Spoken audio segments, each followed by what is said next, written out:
యాకోబుని దీవించటము జరిగింది. ఏశావును దీవించాలని ఆశపడినటువంటి ఆయన యాకోబును దీవించాల్సినటువంటి పరిస్థితి ఏర్పడింది. ఏశావుకు దక్కవలసినటువంటి దీవెన యాకోబు తనదైనటువంటి ఉపాయముతో తాను ఆ ఆశీర్వాదాన్ని దక్కించుకోవటము జరిగింది. ఇందులో యాకోబుకి తన తల్లి రిబ్కా సహాయము లేదా ఉపాయము చేయటము జరిగింది. ఈ దీవించటము అయిపోయిన తర్వాత చోటు చేసుకుంటున్నటువంటి విషయం ఏంటో ఆదికాండము 27వ అధ్యాయము 30వ వచనం నుండి తెలుసుకుందాం. ఆదికాండము 27వ అధ్యాయము 30వ వచనం నుండి. ఇస్సాకు యాకోబును దీవించుట అయిన తర్వాత యాకోబు తన తండ్రి అయిన ఇస్సాకు ఎదుట నుండి బయలుదేరి వెళ్ళిన తక్షణమే అతని సహోదరుడైన ఏశావు వేటాడి వచ్చెను.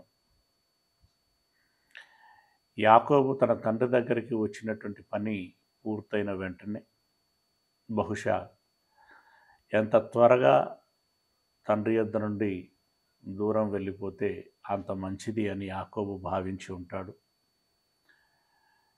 ఏదేమైనప్పటికీ తండ్రి యొద్ద నుండి అతడు వెళ్ళిపోయాడు. ఇక యథావిధిగా ఎప్పుడు వేటాడి ఆ వేట మాంసమును తీసుకొచ్చి బహుశా తల్లికి ఇచ్చి వండించేవాడా లేదా భార్యలకి ఇచ్చి వండించేవాడా తెలియదు. కానీ తండ్రికి మాత్రము ఆహారమును అందించేటువంటి వాడు. అది ఎరిగినటువంటి తండ్రి ఆ వేట మాంసమును తీసుకురమ్మని ప్రత్యేకంగా చెప్పటము జరిగింది. అది కూడా నిన్ను దీవించుటకై అని తండ్రి చెప్పినటువంటి మాటను బట్టి కోటి ఆశలు కలిగి ఎంతో ఆతురతతో తండ్రికి భోజనం పెట్టాలి, సంతోష హృదయంతో నా తండ్రి ఆశీర్వదించగా నేను ఆ ఆశీర్వాదమును పొందాలని ఆయన ఆతృతగా వచ్చి ఉంటాడు. వచ్చి మొత్తానికి భోజనాన్ని సిద్ధం చేశాడు. సిద్ధం చేసినటువంటి ఆహారమును తీసుకుని తండ్రి యొద్దకు వస్తాడు. ఇక్కడ సిద్ధం చేసుకుని వచ్చాడు అనంటే రిబ్కా పాత్ర మనకు అక్కడ కనిపించట్లేదు. యాకోబు విషయంలో కనిపించినటువంటి పాత్ర ఏశావు విషయంలో కనిపించటం లేదు. అంటే దీన్ని బట్టి ఏశావు హిత్తీయులైనటువంటి తన భార్యల చేతనే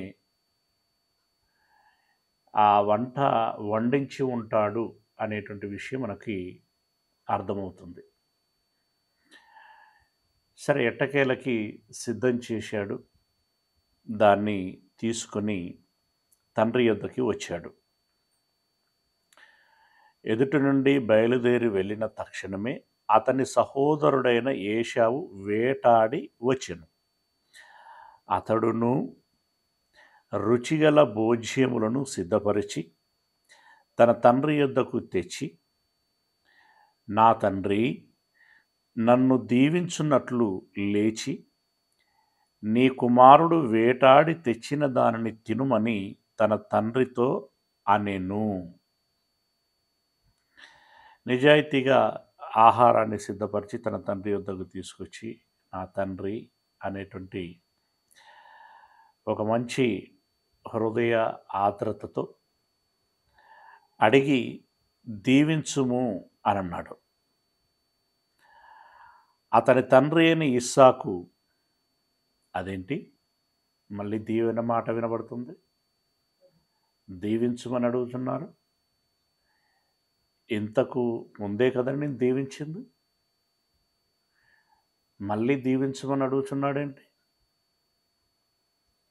తండ్రికి ఒక ప్రశ్నార్థకమైనటువంటి ఆలోచన. అలాగే ప్రశ్నార్థకమైనటువంటి ఆలోచనతో పాటు కొంత ఆందోళన కూడా ప్రారంభమైంది అతనిలో. ఎందుకంటే స్వరము యాకోబుది, చర్మము లేదా దేహం మాత్రము ఏశావుది అని తాను పలికిన మాట తనకు జ్ఞాపకం ఉంది. ఏదో అనుమానము పొడచూపింది మనస్సులో. సంశయము, ఆందోళనతో కూడుకున్నటువంటి మనస్సుతో ఎవరు అని చెప్పి, నీవెవరు అని అతన్ని అడిగినప్పుడు అతడు, నేను నీ కుమారుడను, ఏశావు అను నీ జ్యేష్ఠ కుమారుడను అనగా, డాడీ నీ పెద్ద కుమారుణ్ణి నేను, ఏశావును, గుర్తుపట్టట్లేదా అని అనగా, ఇస్సాకు మిక్కుటముగా గడగడ వణుకుచూ. ఎందుకండి తండ్రికి ఈ గడగడ వణకటము? ఈ వణుకు ఎందుకు వచ్చి ఉంటుంది? ఈ భయం ఎందుకు వచ్చి ఉంటుంది? ఈ బాధ ఎందుకు కలిగి ఉంటుంది? మొదటిది, జ్యేష్ఠ కుమారునికి వారసత్వంగా ఆశీర్వాదము అనేది ఇవ్వాలి సాధారణంగా. కానీ సాధారణంగా ఇవ్వటంతో పాటు ఇస్సాకుకి ఏశావు మీద సహజమైనటువంటి ప్రేమ పుట్టుకొచ్చింది, సహజమైనటువంటి ప్రేమ ఉండింది. అంటే ఇటు వారసత్వపు నియమము, ఇటు ఏశావు పట్ల సహజమైనటువంటి ప్రేమ, ఈ రెండు ఆలోచనలతో ఏశావును ఆశీర్వదించాలి అని బహుగా ఆశపడ్డాడు. ఆ ఆలోచనతోటే సమయాన్ని సిద్ధపరిచాడు. ఇప్పుడు అతడు పొరపడి యాకోబును ఆశీర్వదించాడు, బట్ ఏశావును ఆశీర్వదించాను అనే ఒక సంతృప్తిలో ఉన్నాడు ఆయన. ఆ సంతృప్తి ఎంతోసేపు ఉండలేదు. ఇలా యాకోబు వెళ్ళిపోయాడు. తదనంతరము ఏశావు వచ్చి, అయ్యా భోజనాన్ని సిద్ధపరిచాను, మీరు భుజించి నన్ను ఆశీర్వదించండి అని చెప్పి తండ్రిని అడగగానే తండ్రిలో ఒక్కసారిగా ఆందోళన, భయం, వణుకు ఆరంభమైపోయింది. వణుకుతో పాటు బాధ, దుఃఖము కూడా కలిగి ఉంటుంది. ఆ పదాలు అక్కడ లేవు, కానీ దాని తీవ్రతను మనం అక్కడ అర్థం చేసుకునే ప్రయత్నం చేస్తే అలాగే మనకు తెలుస్తూ ఉంటుంది. గడగడ వణుకుచు. అట్లయితే అంటే నువ్వు ఏశావు అయితే, వేటాడిన భోజ్యమును నా యొద్దకు తెచ్చిన వారెవరు? అంటే ఇది వరకు నా దగ్గరికి ఆహారాన్ని తీసుకొచ్చినటువంటి వారెవరు? నీవు రాకమునుపు నేను వాటన్నిటిలో తిని అతనిని నిజముగా దీవించి తిని, అతడు దీవించబడిన వాడే అనెను. అంటే వృద్ధాప్యములో ఉన్నటువంటి ఇస్సాకు బహుశా వేట మాంసానికి యాట మాంసానికి ఉన్నటువంటి వ్యత్యాసాన్ని తాను గుర్తించలేకపోయాడు. గుర్తించక భుజించి యాకోబును ఆశీర్వదించాడు. ఏశావును అని అనుకొని నెమ్మదిగా ఉన్నాడు. ఆ తరుణములో ఏశావు వచ్చి దీవించుమని అడిగినప్పుడు, ఇదేంటి, నీకంటే ముందుగా వచ్చిన వాడెవడు, వాడెవడైనను సరే నేను మాత్రము ఆశీర్వదించాను. వాడు ఆశీర్వదించబడినటువంటి వాడే. ప్రియులరా, ఇక్కడ చిన్న కుమారుడు కావచ్చు, మరెవరైనా కావచ్చు, ఇక్కడ ఒక పవర్ఫుల్ పాయింట్ ఏమి కనబడుచున్నదంటే, ఇలాంటి పెద్దలు ఎవరిని ఆశీర్వదించినా లేదా శపించినా అది అక్షరాల నెరవేరేది. ఆ కాలములలో అక్షరాల నెరవేరేది. ఒకసారి తదాస్తు అని వారు అన్నారు అనంటే అది జరిగి తీరాల్సిందే. ఆ రోజుల్లో దేవుడు వారికి అంతటి వరాన్ని, అంతటి శక్తిని ప్రసాదించటము జరిగింది. అది వారు జాగ్రత్తగానే వాడటానికి ప్రయత్నం చేసేవారు. ఇక్కడ ఇస్సాకు సాధ్యమైనంత మేరకు జాగ్రత్త పడ్డాడు, కానీ చివరికి పొరపడి ఏశావును ఆశీర్వదించాలని అనుకున్నటువంటి ఆయన యాకోబును ఆశీర్వదించాడు. ఇప్పుడు ఏశావు వచ్చి అడిగేసరికి వణికిపోయి, నేనెవరిని ఆశీర్వదించాను? మెట్టుకి అతడు ఆశీర్వదించబడిన వాడే అని అనెను. అంటే ఇప్పుడు యాకోబుకి ఆశీర్వాదము ఖాయమైపోయింది.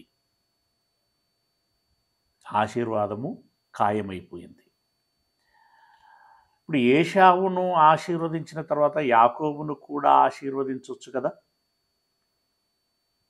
అనంటే, ఇక్కడ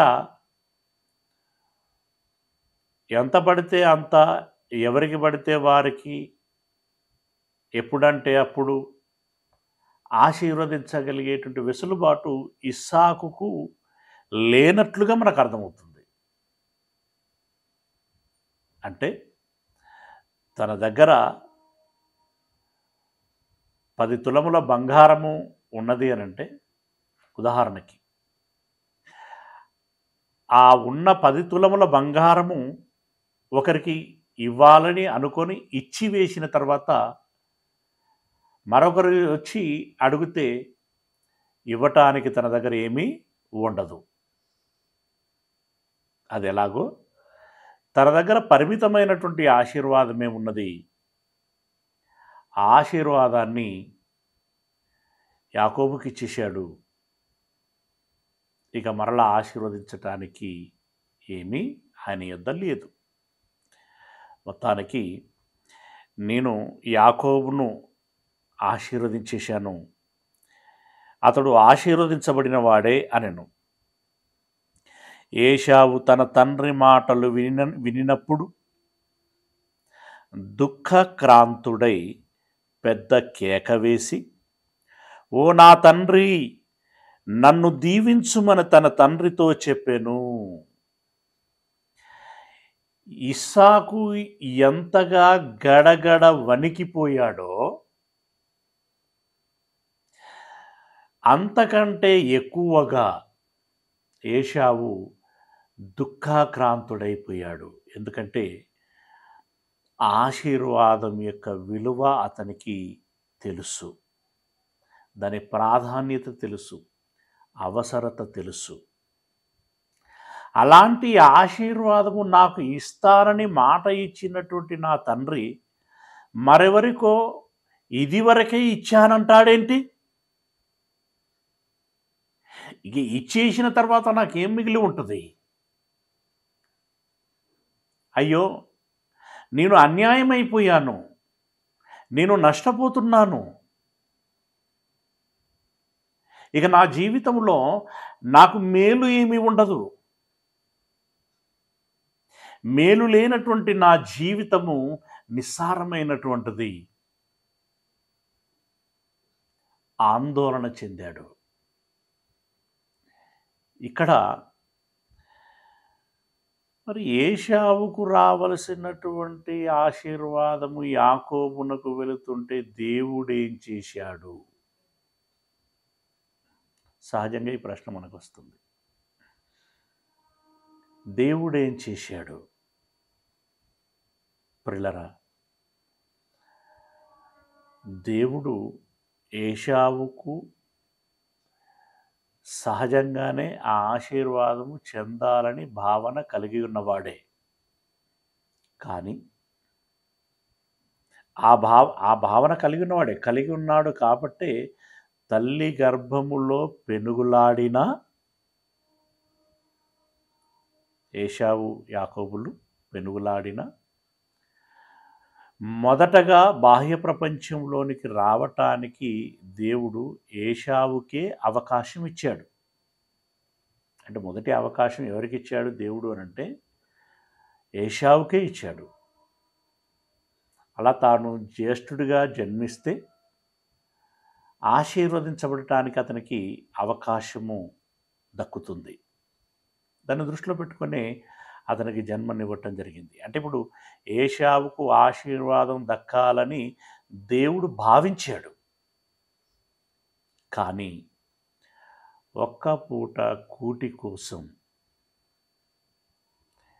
ఇది చాలా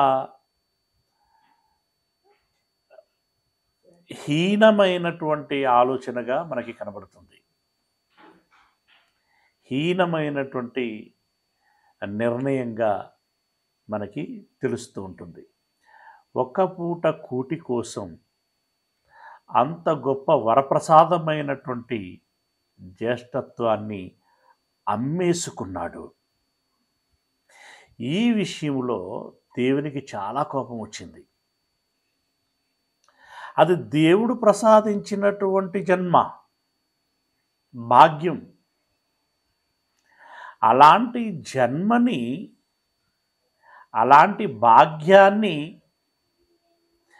దేవుడు ఇచ్చాడు అని తెలిసి కూడా చేజేతులారా తాను అమ్ముకోవటం అనేటువంటిది తీవ్రమైనటువంటి నిర్ణయం. అది అంటే దేవుణ్ణే అగౌరవపరిచినట్లు, దేవుణ్ణే నిర్లక్ష్యం చేసినట్టు. ఆ విషయంలో చాలా కోపం వచ్చింది. ఆ కోపంతో మాట్లాడినటువంటి మాటలు మనం ఇదివరకటి సందర్భంలో చూసాం. మరొకసారి చూద్దాం. హెబ్రీ పత్రిక 12వ అధ్యాయము, హెబ్రీలో రాసినటువంటి పత్రిక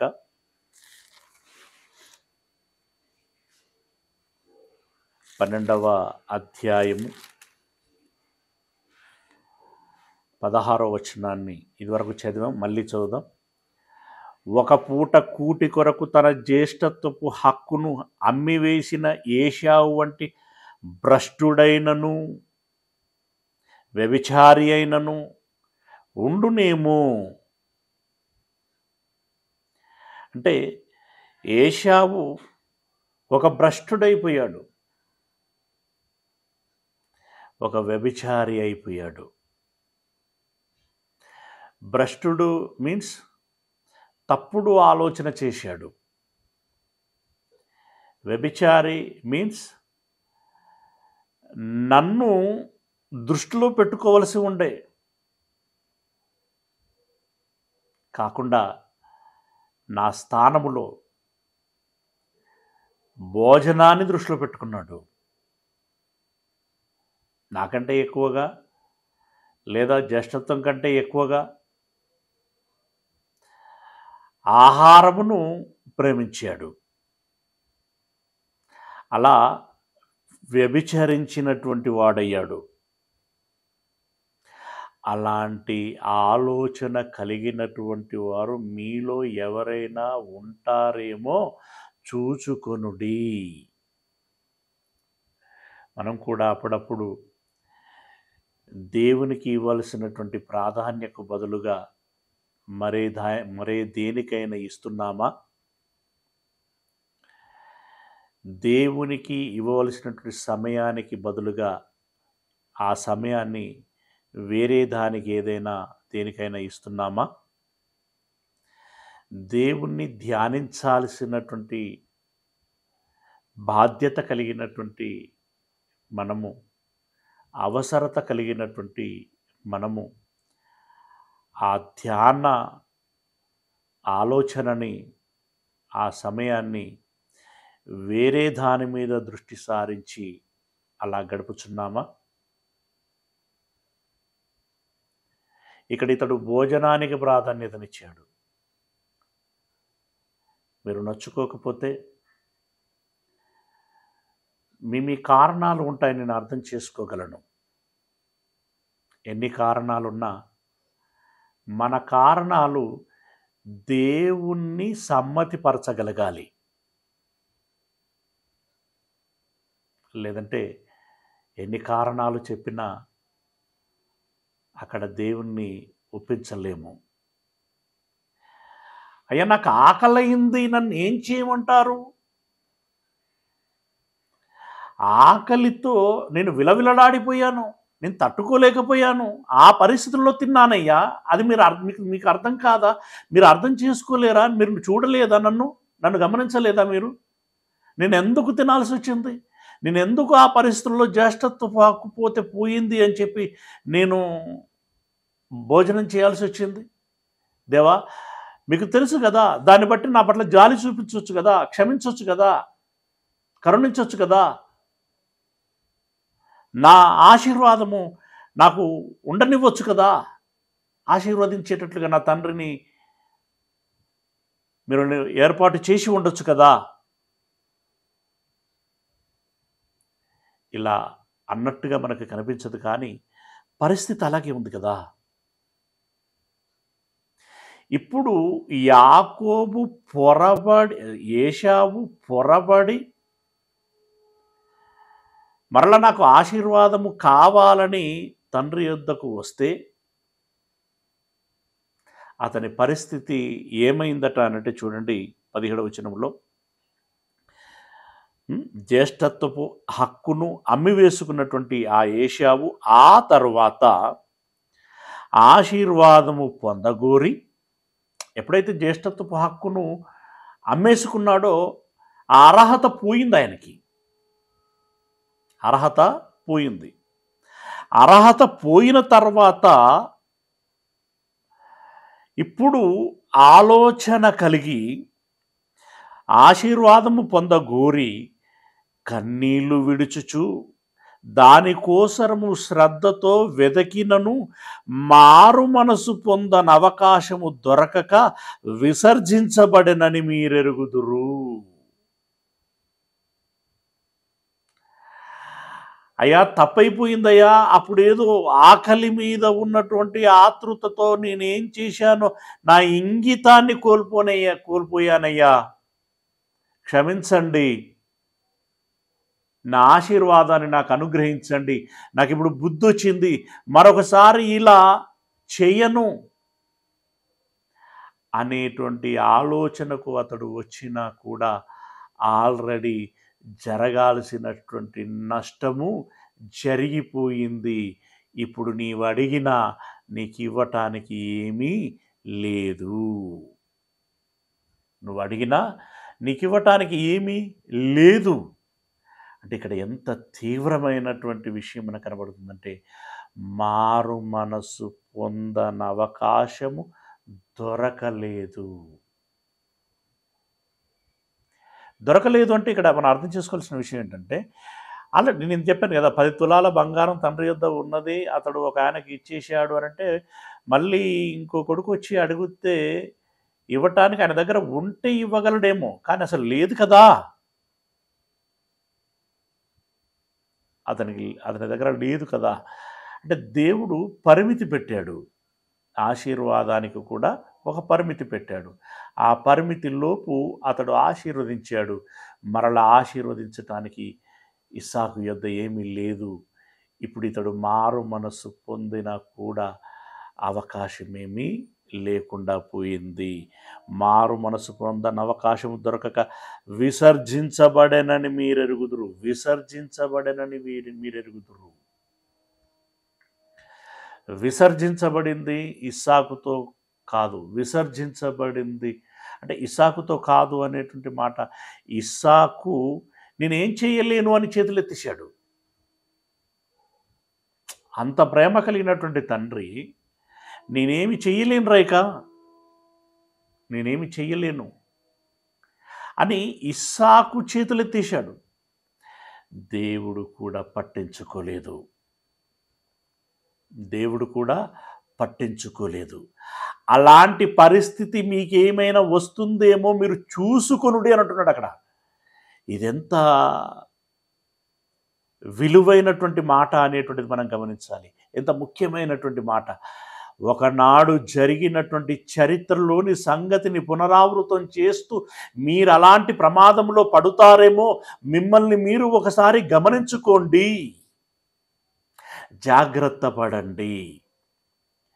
దేవుని కంటే, దేవుని ఆలోచన కంటే, ఆయన ఆజ్ఞ కంటే మీరు మరో విషయానికి, మరో ఆలోచనకి మీరు ప్రాధాన్యతనిస్తున్నారేమో, ఒకసారి జాగ్రత్తగా చూసుకోండి. అలా ప్రాధాన్యతనిస్తే దేవుని నుండి రావలసినటువంటి వరము కానీ, ఆశీర్వాదము కానీ, కృప కానీ, మరేదైనా ఈవి కానీ మీకు రాదు.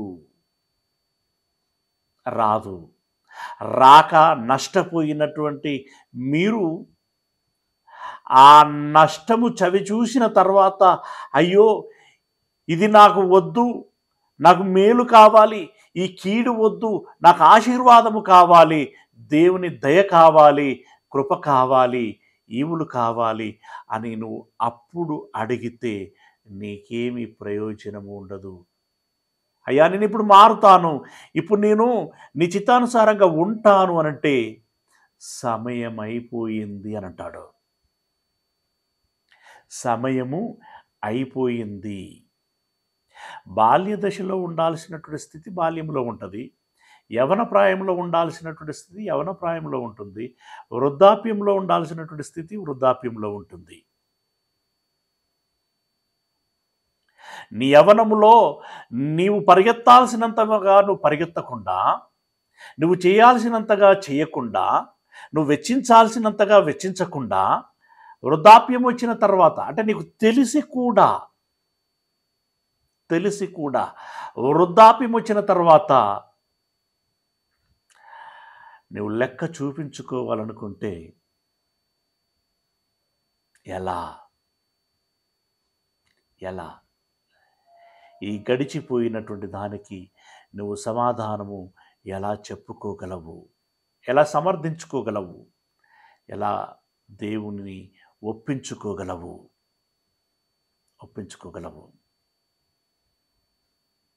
ప్రియులారా, దేవుడు మనకు వయస్సునిచ్చాడు, దేవుడు మనకి ఆరోగ్యమును ఇచ్చాడు, దేవుడు మనకి అవకాశమును ఇచ్చాడు.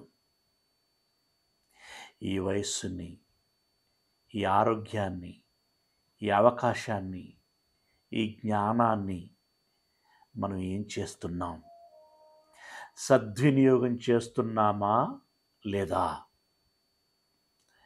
ఒక తలాంతు పొందినటువంటి వాడు దాచిపెట్టినట్టుగా దాచిపెట్టేస్తున్నామా? మనము సద్వినియోగము చేయలేదు అనంటే అది ఆటోమేటిక్గా దుర్వినియోగమైపోయింది అని దాని అర్థం. అంటే వ్యర్థమైపోయింది అని. వ్యర్థమైపోయింది. వ్యర్థమైపోయిన తర్వాత నీవు దేవుని దగ్గరికి వచ్చి ఏమడిగినా కూడా అప్పుడు ఆయన ఏమంటాడో తెలుసా? మీరెవరో నాకు తెలియదు. మీరెవరో నాకు తెలియదు. మీరు అక్రమము చేయువారు. సక్రమంగా ఎప్పుడు ఏం చేయాలో తెలిసి కూడా మీరు చేయనటువంటి అక్రమకారులు. ఏ వయసులో చేయాల్సింది ఆ వయసులో చేయాలి. నీ జ్ఞానం అందినప్పుడు, నీకు బలం ఉన్నప్పుడు, నీకు సమయం ఉన్నప్పుడు, అవకాశం ఉన్నప్పుడు చేయకుండా ఇప్పుడు ప్రభువా ప్రభువా అని నా యొద్దకు వస్తే ఏం ప్రయోజనం? ఏం ప్రయోజనం? తెలియకుంటే అది వేరు. తెలియకుంటే అది వేరు. తెలిసి కూడా నువ్వు నిర్లక్ష్యము చేసి నీకు నీవుగా మరొక దానికి ప్రాధాన్యతనిచ్చుకొని, అది తిండికి కావచ్చు, నిద్రకు కావచ్చు, సుఖానికి కావచ్చు, ఆనందానికి కావచ్చు, స్నేహానికి కావచ్చు, బంధుత్వానికి కావచ్చు, మరొక దానికి కావచ్చు, మరొక దానికి కావచ్చు. ఉద్యోగం అంటాం, వ్యాపారం అంటాం, మరేదో వ్యాపకం పెట్టుకుంటాం. వాటికి ప్రాధాన్యతనిచ్చి నన్ను నిర్లక్ష్యం చేస్తే జాగ్రత్త బిడ్డలారా, ఏశావుకు పట్టిన గతి మీకు పడుతుంది. మారు మనసు పొందనవకాశము లేకపోయాను. ఏశావు గారి యొక్క ఆ దుఃఖం చూడండి. అలాంటి గడియ మనకు రాకూడదు. అలాంటి స్థితి మనకు రాకూడదు. అలాంటి పరిస్థితి మనకు రాకూడదనే మనకు ఈ మాట మరలా జ్ఞాపకం చేస్తున్నాడు ఆయన. ఎబ్రీ పత్రికలో ప్రస్తావన చేశాడంటే దాని అర్థం ఏంటి? ఈరోజు ఈ తరంలో ఉన్నటువంటి మనకు అలాంటి దుస్థితి రాకూడదు. ముందు జాగ్రత్త పడాలి అని చెప్పి దేవుడు మనకు తెలియచేస్తున్నాడు, సూచిస్తున్నాడు. మరలా ఆదికాండంలోనికి రండి. ఏశావు తన తండ్రి మాటలు వినినప్పుడు దుఃఖాక్రాంతుడై పెద్ద కేక వేసి, ఓ నా తండ్రి, నన్ను దీవించుమని తన తండ్రితో చెప్పాను. అంటే అడిగాను. అదేంటయ్యా, నేను దీవించేశాను, వాడు దీవించబడినటువంటి వాడే అని అంటున్నావు. ఇంతగనము నన్ను దీవిస్తాను అని చెబితే ఎంతో ఆశ కలిగి అడవికి పరిగెత్తుకుపోయి కష్టపడి వేటాడి వేట మాంసమును పట్టుకొచ్చి వండి భోజనముగా మీకు సిద్ధపరిచి తీసుకొచ్చానయ్యా. ఇదేంటి, తీరా మీరు ఆశీర్వదిస్తారు అని అనుకుంటుంటే ఆశీర్వాదించేశాను అయిపోయిందంటారేంటండి? దయచేసి నన్ను ఆశీర్వదించండి అని ఏశావు బహు దుఃఖముతో బొబ్బలు పెడుతూ అంటే కేకలు వేసి అడిగాడండి తండ్రిని. బ్రతిమిలాడుచున్నాడు, తండ్రి నన్ను ఆశీర్వదించండి, తండ్రి నన్ను ఆశీర్వదించండి. అప్పుడు తండ్రి అంటున్నాడు,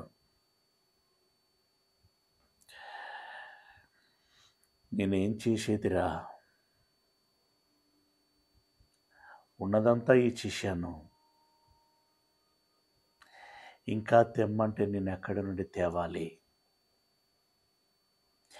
నీ సహోదరుడు కపటోపాయముతో వచ్చి, నాకు అర్థమైంది ఇప్పుడు, నీ సహోదరుడు కపటోపాయముతో వచ్చి నీకు రావలసిన దీవెన తీసుకొని పోయెను.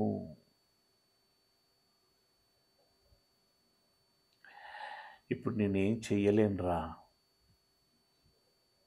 ఇప్పుడు నేనేం చెయ్యలేను. నాకున్న శక్తి అంతే, నా వరం అంతే, దేవుడు నాకు ఇచ్చిన అవకాశము అంతే.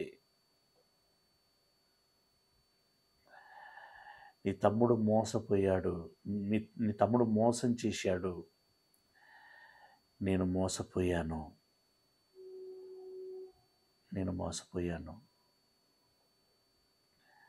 నీకు బదులుగా నీ తమ్ముణ్ణి ఆశీర్వదించేశాను. పిల్లరా, ఇక్కడ ఇస్సాకులో దురుద్దేశం ఏమి లేదు. ఏశావును ఆశీర్వదించాలి అనేటువంటి దృఢ నిశ్చయంతో ఉన్నాడు. కానీ వయస్సును బట్టి ఎవరు పెద్ద కుమారుడో ఎవరు చిన్న కుమారుడో గుర్తించలేకపోయాడు.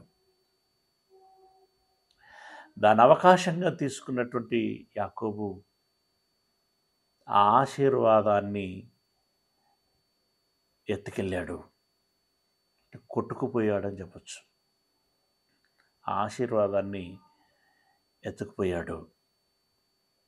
కపటోపాయముతో వచ్చి నీకు రావలసిన దీవెన తీసుకొని పోయాను.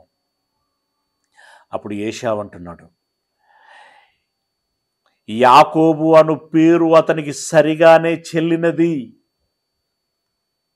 యాకోబు అనగా మోసగాడు కదా, నిజంగానే వాడు మోసం చేశాడు, పేరుకు తగినట్టుగా చేశాడు. ఇలా మోసం చేసి తన పేరును నిలబెట్టుకున్నాడు, వాడు నిరూపించుకున్నాడు. అతడు నన్ను ఈ 2 మారులు మోసపుచ్చెను. ఒకటి జ్యేష్ఠత్వపు హక్కును కొట్టేసుకోవటం.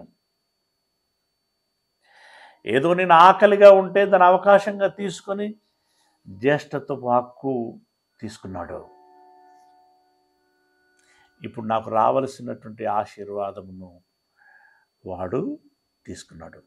జ్యేష్ఠత్వపు హక్కును తీసుకున్నాడు, ఆశీర్వాదమును తీసుకున్నాడు. అయితే ఇక్కడ విషయం ఏంటంటే, ఈ ఆశీర్వాదము జ్యేష్ఠత్వముతో ముడిపడి ఉన్నది. ఇది ఏశావుకి అంతగా మెలకువ లేనటువంటి విషయం. అంటే మెలకువ లేనటువంటి విషయం అంటే ఈ ముడిపడి ఉన్నది అనేటువంటి విషయము స్పృహలో లేనటువంటి పరిస్థితి. కానీ ఆ స్పృహ యాకోబుకుంది. అందుకే తెలివిగా జ్యేష్ఠత్వపు హక్కును అడిగాడు. ఇక్కడ ఏశావు తెలివి తక్కువ వాడయ్యాడు, యాకోబు తెలివి గల్లవాడయ్యాడు. ఏశావు అవివేకి అయ్యాడు, యాకోబు వివేకము కలిగినటువంటి వాడయ్యాడు. మోసగాడే కానీ చాలా తెలివైన వాడు. ఏశావు ఇక్కడ ఎవరికి ఏం మోసం చేయలేదు, కానీ తెలివి లేనివాడు.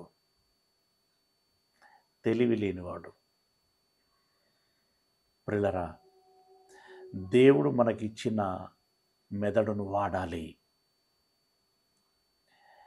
దేవుడు మనకిస్తున్న జ్ఞానాన్ని వాడాలి. ఆ జ్ఞానంతో పుట్టుకొచ్చేటువంటి తెలివిని వాడాలి. ఆ తెలివితో వచ్చేటువంటి బుద్ధిని వాడాలి. వీటిలో దేన్ని వాడకపోయినా ప్రమాదము జరిగేటువంటి అవకాశం ఉంటుంది. ఇప్పుడు ఏశావులో జరిగిందదే. ఇప్పుడు 2 సార్లు అని అంటున్నాడు, కానీ ఈ రెండవది మొదటి దానితో ముడిపడి ఉన్నది.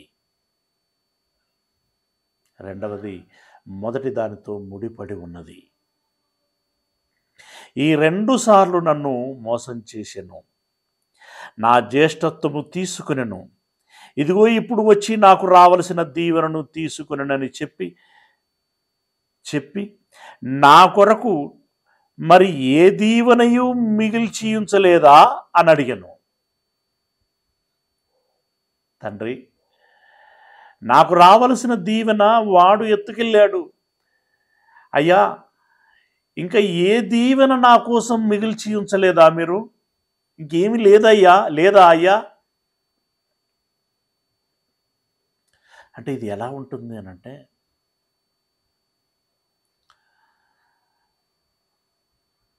ఆకలితో వచ్చినటువంటి కొడుక్కి "ఉం, అన్నం పెట్టు" అని అన్న తర్వాత ఆ అమ్మ, "రే ఇప్పుడే భిక్షగాడు వస్తే వాడికి పెట్టేశానురా" అని అంటే, "అదేంటి ఇప్పుడు ఏమీ లేదా" అని కుమారుడు ఆర్ద్రతతో అడిగితే, వాస్తవానికి గిన్నెలో ఏమీ లేదు. గిన్నెలో ఏమీ లేదు.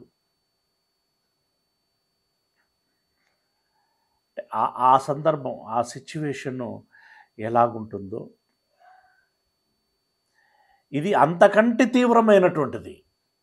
అంతకంటే తీవ్రమైనటువంటిది. వంట అంటే ఆహారము లేకపోయినా మళ్ళీ సంపాదించుకోవచ్చేమో, మళ్ళీ వండుకోవచ్చు, లేదా మరి ఏదో రకంగా సమకూర్చుకోవచ్చు. కానీ ఆశీర్వాదం అనేటువంటిది మళ్ళీ సమకూర్చటానికి ఇస్సాకుకి అవకాశం లేదు. సమకూర్చటానికి ఇస్సాకుకు అవకాశం లేదు, పొందుకోవటానికి ఏశావుకి అవకాశం లేదు. అది దేవుడు అనుగ్రహిస్తే తప్ప. కానీ దేవుడు అనుగ్రహించటానికి సిద్ధంగా లేడు. ఎందుకంటే దేవుడిచ్చిన జ్యేష్ఠత్వాన్ని కాలదన్నుకున్నాడు. ఒకసారి ఇచ్చిన అవకాశాన్ని కాలదన్నుకున్నాడు. అలా కాలదన్నుకున్న తర్వాత దేవుడు ఏశావును తృణీకరించాడు. ఒకసారి తృణీకరణకు గురైపోయిన తర్వాత నువ్వు ఎంత ఏడ్చినా ప్రయోజనం లేదు అనే సంగతి ఇక్కడ తేటపరుస్తున్నాడు. అయ్యా, నన్ను ఆశీర్వదించటానికి మరేమీ మీరు మిగిల్చి ఉంచలేదా అని అడిగాను. అందుకు ఇస్సాకు, ఇదిగో అతన్ని నీకు ఏలికనుగా నియమించి అతని బంధుజనులందరినీ అతనికి దాసులుగా ఇచ్చి తిని, ధాన్యమును ద్రాక్షారసమును ఇచ్చి అతన్ని పోషించి తిని గనుక నా కుమారుడా, నీకేమి చేయగలనని ఏశావుతో ప్రత్యుత్తరం ఇయ్యగా, అంతా ఇచ్చేసాను బిడ్డ, ఇక నీకు ఇవ్వటానికి నా దగ్గర ఏమీ లేదు.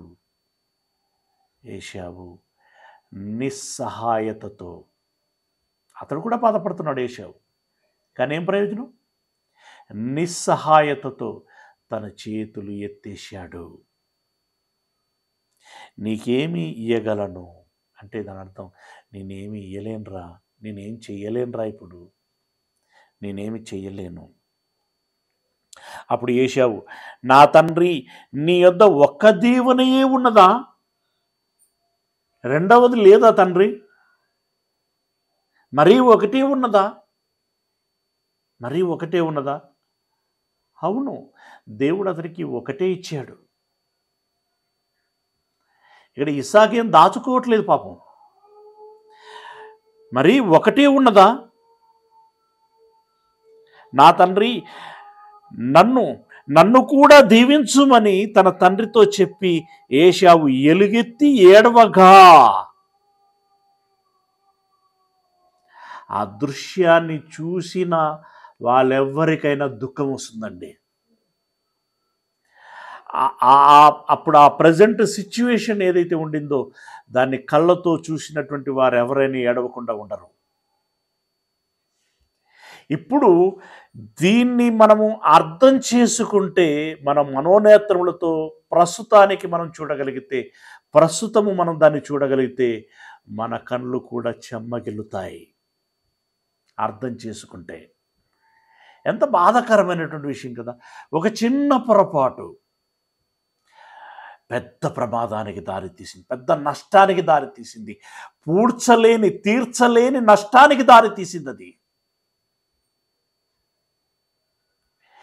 చిక్కుడుగాయ కూరెంత, దాని లెక్కెంత?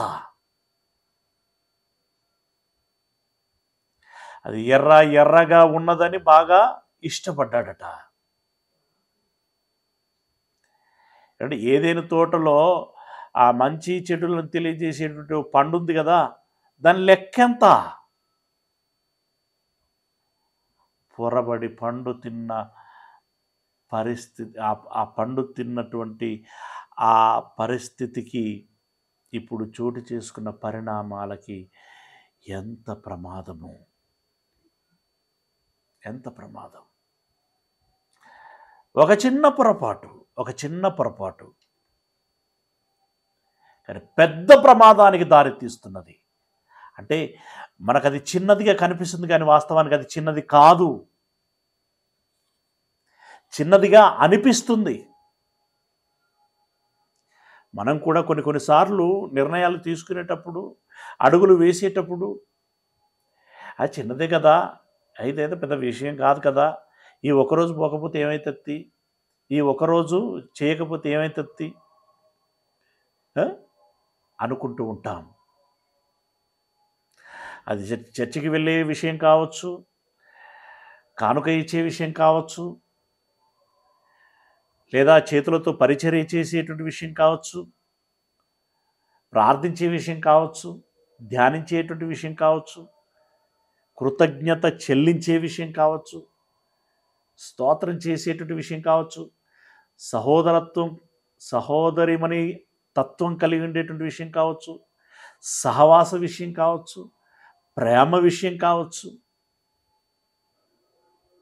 ఇలా ఏదైనా కావచ్చు. అప్పటికది మనకు చిన్నదిగా కనిపిస్తుంది, తదనంతరపు పరిణామాలు చాలా తీవ్రంగా ఉంటాయి. నష్టమైన లేదా ప్రయోజనమైన, నీవు చూపించిన ఆ చిన్న ప్రేమకి పెద్ద లాభం పొందొచ్చు, లేదా నీవు కలిగి ఉన్న చిన్న నిర్లక్ష్యానికి పెద్ద ప్రమాదాన్ని చవి చూడవలసి రావచ్చు. కనుక మనము ముందు జాగ్రత్తతో ఉండాలి.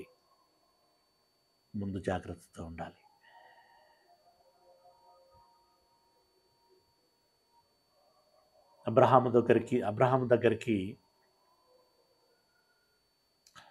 3 వ్యక్తులు వచ్చినప్పుడు చక్కగా ఆహ్వానించి ఆతిథ్యం ఇచ్చారు. అందుకు ప్రతిగా వారు ఆశీర్వదించారు. ఆ ఆశీర్వాద ఫలం ఏంటండి? ఇస్సాకు అనేటువంటి కుమారుడే కాదు, ఆ కుమారుని నుండి జనాంగం. అంతేకాదు, పాలు తేనెలు ప్రవహించేటువంటి ఒక దేశం. ఆ రోజు కనుక అతడు నిర్లక్ష్యంగా ఉండి వారిని ఆహ్వానించకుండా, వారికి ఆతిథ్యం ఇవ్వకుండా, వారిని చూసి కూడా చూడనట్టుగా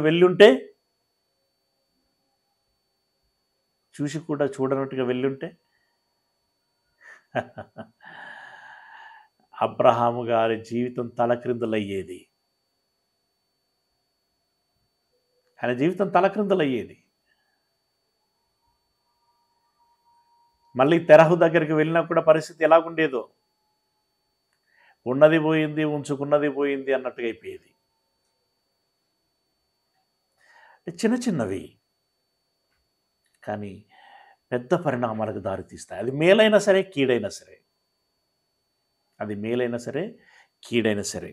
కనుక జాగ్రత్త పడాలి. అయ్యా మరేమీ మిగల్చలేదా అని ఏడవగా అతని తండ్రి అని ఇస్సాకు, నీ నివాసము భూసారము లేకయు. ఏం లేదా అంటే ఏమున్నదో చెప్తున్నాడు. కాలిగిన్నె ఉన్నదిరా అంటున్నాడు. కాలిగిన్నె చూపెడుతున్నాడు. ఇంకేం లేదా అమ్మ, ఏం లేదా అంటే చూడు రాపాటు, చూడు ఈ గిన్నెలు చూడు అని అంటున్నది. అలా ఉంది ఇది.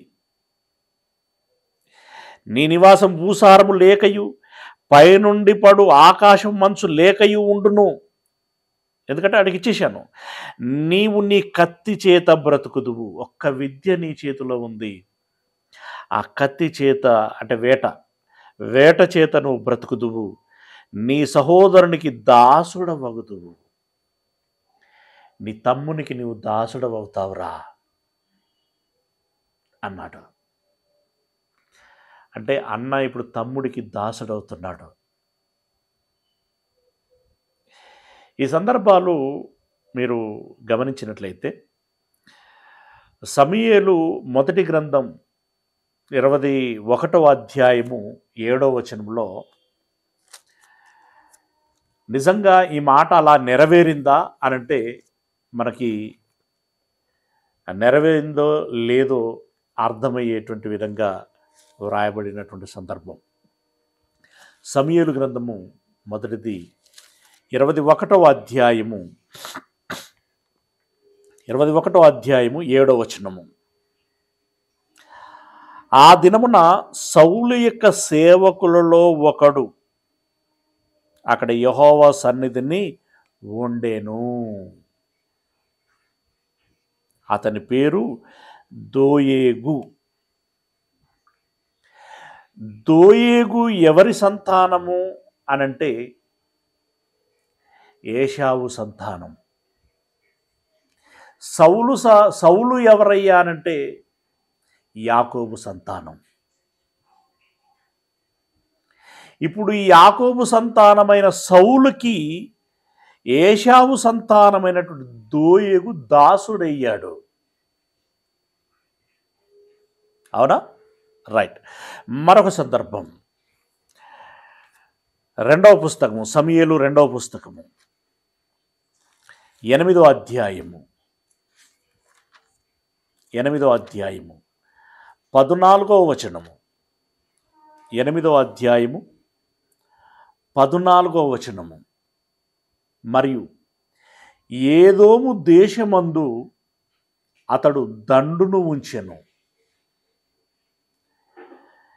ఏదోమీయులు దావీదునకు దాసులు కాగా,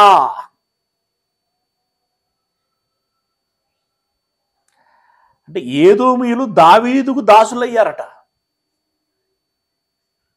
ఇప్పుడు ఏదోమీయులు ఎవరు? ఏశావు సంతానం. దావీదు ఎవరు? యాకోబు సంతానం. అంటే యాకోబు సంతానానికి ఏశావు సంతానపు వారు దాసులయ్యారు. అంటే ఇక్కడ తండ్రి ఏ రకమైనటువంటి ఆశీర్వాదము, ఏ రకమైనటువంటి శాపం ఇచ్చారో అది అక్షరాల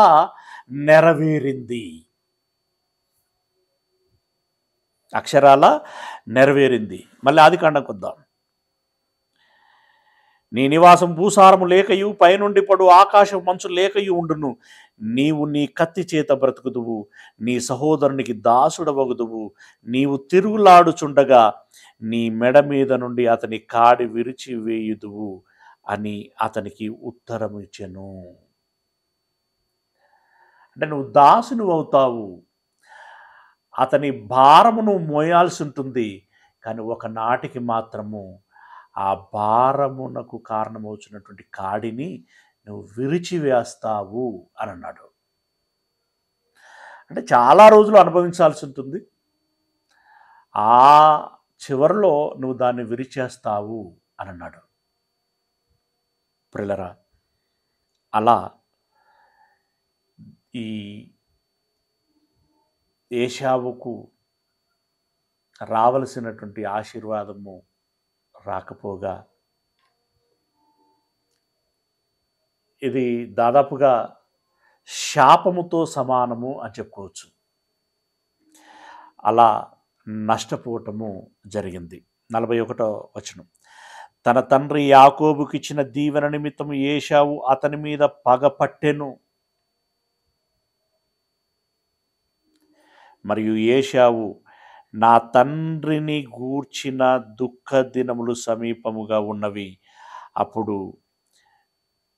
నా తమ్ముడైన యాకోబును చంపెదను అని అనుకునేను. నన్ను 2 సార్లు మోసం చేశాడు, తీరని నష్టాన్ని కలిగించాడు అని ఏశావు తన తమ్ముడైన యాకోబు పట్ల ద్వేషాన్ని పెంచుకున్నాడు, కోపాన్ని పెంచుకున్నాడు, పగపట్టాడు, తన తమ్ముణ్ణి చంపాలి అనుకున్నాడు. ఆ చంపటానికి ఎత్తుగడ ప్రణాళిక ఏం వేసుకుంటున్నాడంటే, నా తండ్రి మరణమునకు సమీపముగా ఉన్నాడు, నా తండ్రి మరణించినప్పుడు వాడు వస్తాడు కదా, అప్పుడు నేను ఎలాగైనా సరే వాడిని చంపేస్తాను అని ఆ సమయం కోసం వేచి చూస్తున్నాడండి.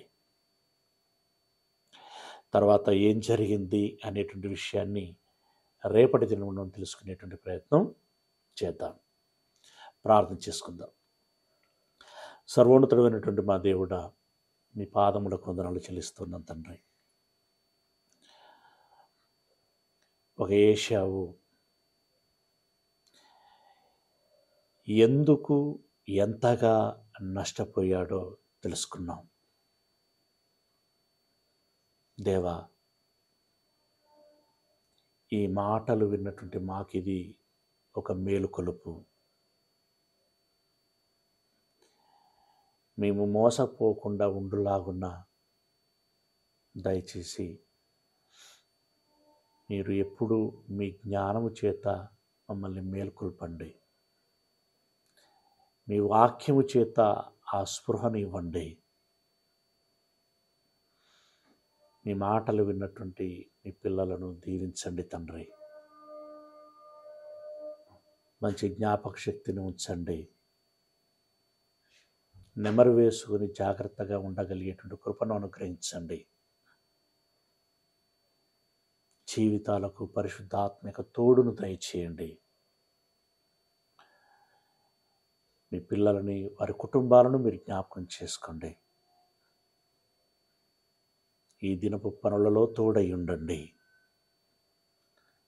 సకల క్షేమములు మాకు అనుగ్రహించమని మమ్మల్ని అందరినీ మీ చేతులకు అప్పగించుకుంటూ, మీ ప్రియకుమారుడు మా ప్రభువునైనటువంటి క్రీస్తు యేసుల వారి మహిమగల పరిశుద్ధ నామమున ప్రార్థించి విన్నపించుకుంటున్నాం మా పరమ తండ్రి. ఆమేన్. మన కన్న తండ్రి అయినటువంటి దేవుని ప్రేమ, ప్రభు అయినటువంటి యేసుక్రీస్తు వారి యొక్క కృపారక్షణ, పరిశుద్ధాత్మిక అన్యోన్య సహవాసము, సహాయము ఈ మాటలు విన్నటువంటి మనందరికీ మెలకువ కలిగి దేవుడు అనుగ్రహించేటువంటి ప్రతి ఆశీర్వాదమును పొందుకోవాలని ప్రయత్నం చేసేటువంటి ప్రతి బిడ్డకి తన ప్రయత్నం అంతటిలో ఎల్లకాలము తోడై ఉండును కాక. ఆమేన్. ఆమేన్.